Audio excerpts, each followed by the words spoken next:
Hi, my name's Scott, and I'm with Aquatic Source. Today I'm talking about motor maintenance.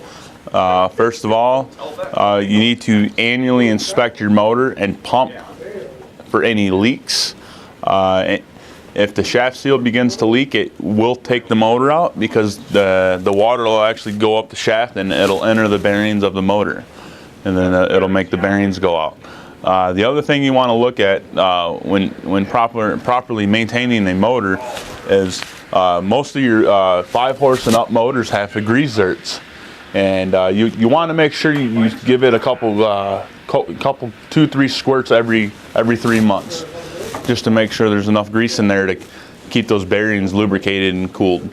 The other thing I want to talk about is with these motors, they're notoriously known for, especially being outside, sucking up hair and lint and also cottonwood into these vent screens right here.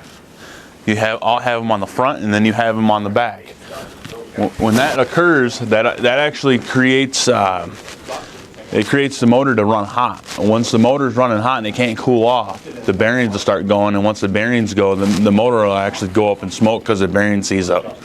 Once that happens, chances to rebuild the motor are slim to none. So the other thing I want to say is, if you notice your motor, the change of pitch in the motor, it starts to whine or make any different changes, and it may sound like a bearing. You need to get the motor rebuilt before it goes out. It's cheaper sometimes to get the bearings replaced than it is to replace the whole motor. And that's all I have for you today. Thank you. Scott with Aquatic Source.